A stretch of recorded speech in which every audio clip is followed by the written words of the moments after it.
అమ్మవారి విగ్రహం పెడుతున్నాం, లేకపోతే వినాయకుడి విగ్రహం పెడుతున్నాం, లేదంటే మన ఎల్లమ్మ తల్లి పండుగ ఉంది, బీరప్ప దేవుని జాతర ఉన్నది, పెద్దమ్మ తల్లికి బోనాలు తీస్తున్నాం, లేకపోతే పోషమ్మ తల్లి పండుగ ఉన్నదంటే చూసే ఎవరికి చూస్తారు? ఊళ్ళే అర్జెంటుగా మీరు కనబడతారు. ఇది వరకేమో చేస్తాం అప్పుడు ఎలక్షన్ ముంగట, ఇప్పుడేమో అంటారు గెలిచినవు కదా. ఇప్పుడు మొన్నదాకా ముగ్గురు చేసారు, పోటీ చేస్తామనుకున్న ముగ్గురు సాయం చేశారు, ఇప్పుడు వాళ్ళు చల్లగా పడతారు. ఇక మీరు ఒక్కరే కనబడతారు, మొత్తం బరువు మీ మీదకే పడుతుంది. అది అట్లా ఖర్చు ఉంటుంది, మళ్ళీ ఇట్లా ఖర్చు ఉంటుంది. చాలా ఓపిక కావాలి, సంయమనం కావాలి, మన లిమిట్స్ మనం చూసుకొని జాగ్రత్తగా మనం పనిచేసుకోవాల్సినటువంటి అవసరం ఉంటుంది. సో మీరు కూడా చక్కగా ఓపికగా జాగ్రత్తగా చేస్తూ ఉండండి. ఏదైనా అర్థం కాకపోతే నా దృష్టికి తేండి. ఎక్కడ ఏమీ అధైర్యపడకండి, బాధపడొద్దు. ఇది పదవి అనేది ఒక బాధ్యత. మంచి పేరు తెచ్చుకుంటే ఇప్పుడు ఇంతమంది డయాస్ మీద మాట్లాడేది మీరు చూసింది కదా, వీళ్ళందరూ సర్పంచులుగా మీలాగా పనిచేసి ఇలా ఉన్నతమైనటువంటి స్థానంలో ఇక్కడ కూర్చున్నారు. మీరు అట్లా ఎదగాలి, మీరు కూడా రేపు ఇంకా పెద్ద స్థాయికి రావాలని నేను మనస్ఫూర్తిగా కోరుకుంటా ఉన్నా. అవకాశం రావడం అదృష్టం, అవకాశాన్ని నిలబెట్టుకోవడం మీ చేతుల్లో ఉంటుంది. రావడం అదృష్టం, వచ్చిన తర్వాత అది మీ చేతుల్లో ఉంటుంది. అన్నిటికంటే ముఖ్యం మన నాలుక, మన నోరును బాగా అదుపులో పెట్టుకోవాలి. ఇంకేదన్నా పోతే వస్తుంది, కానీ నోట్ల నుంచి బయటకు పోయిన మాట మళ్ళీ వెనక్కి తీసుకోలేము. పదవి పోతే వస్తుందేమో, పైస పోతే వస్తుందేమో, ఇంకేదన్నా పోతే సంపాదిస్తేనేమో, కానీ జారిన నోటి మాట తిరిగి వెనక్కి తీసుకోలేము. ఎదుటివాడి మనసు ఒక్కసారి బాధపడితే అది మళ్ళా ఆ కలుక్కుమన్నాక దాన్ని అతుకుడు చాలా కష్టం అవుతుంది. అందువల్ల మాట జాగ్రత్తగా మాట్లాడండి. మాటే ముఖ్యం నా దృష్టిలో.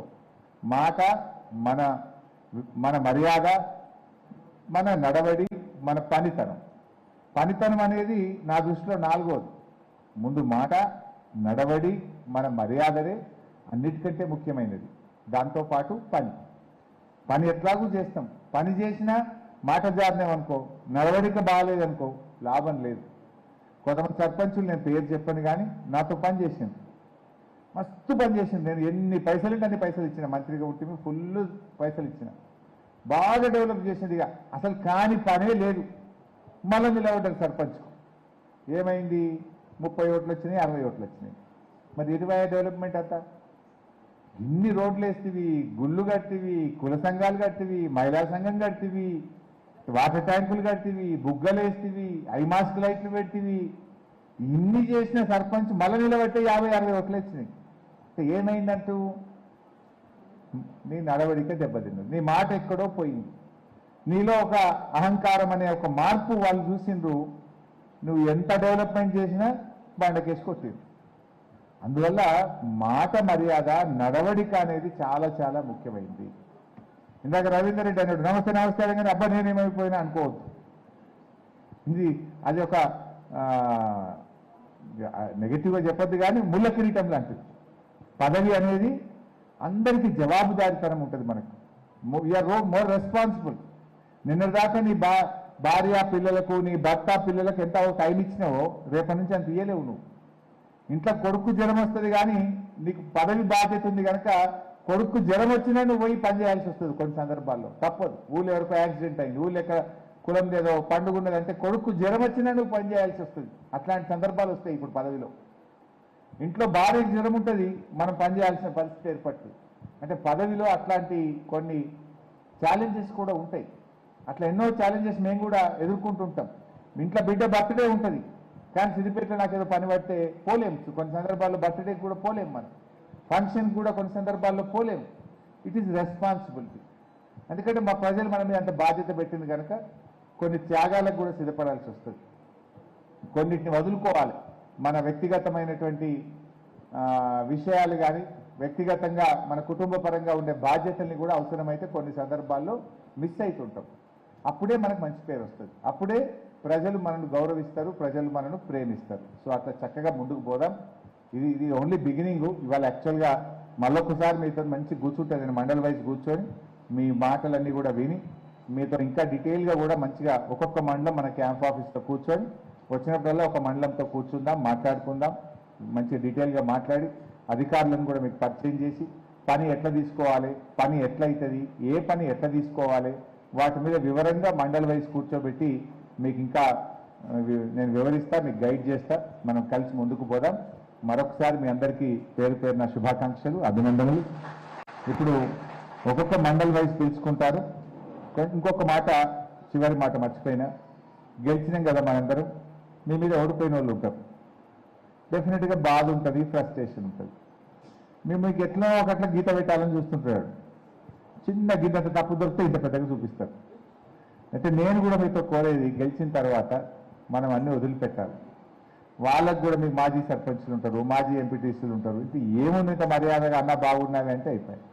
మనం కూడా ఏదో పెద్ద మనిషి అయినా వాళ్ళ మీద గెలిచినామని వాళ్ళని అవమానపరచుడో, జర నవ్వినట్టు చేసుడో, జర వాళ్ళని హెకిల్ చేస్తే ఏమవుతుందంటే ఒక 4 వద్దులు బాగానే ఉంటుంది.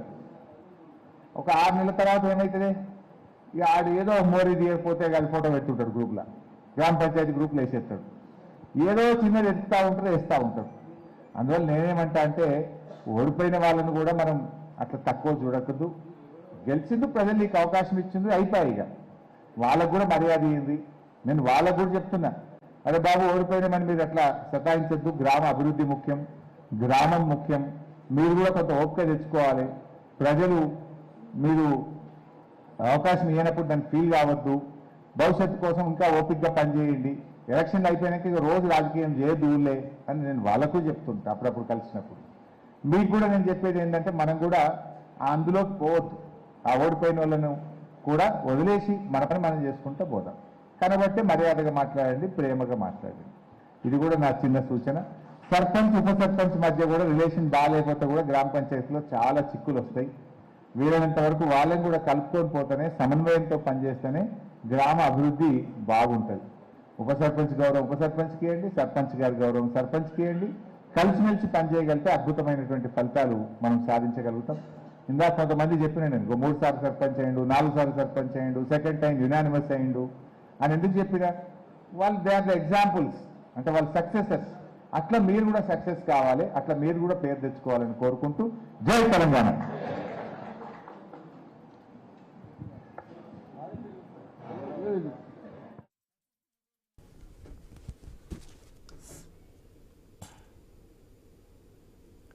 అసెంబ్లీ లాబీలో నేతల మధ్య జరిగిన సరదా సంభాషణ చర్చనీయాంశంగా మారింది. బీజేపీ ఎమ్మెల్యే రాకేష్ రెడ్డి, దానం నాగేందర్ మధ్య సరదా సంభాషణ జరిగింది. తాను హోంమంత్రిని అంటూ రాకేష్ రెడ్డి కీలక వ్యాఖ్యలు చేశారు. అయితే అమిత్ షాను తొలగించి రాకేష్ రెడ్డిని హోంమంత్రిని చేస్తారంటూ దానం కామెంట్ చేశారు. సభ నుంచి బీఆర్ఎస్ వాకౌట్ చేసిన 10 మంది ఉన్నారని చర్చ జరుగుతోంది. తాను ఎప్పుడైనా యుద్ధానికి సిద్ధమంటూ దానం వ్యాఖ్యలు చేశారు. వీరి మధ్య సంభాషణలో పీసీసీ చీఫ్ మహేష్ కుమార్ గౌడ్ పాల్గొన్నారు. 10 మంది ఎమ్మెల్యేలు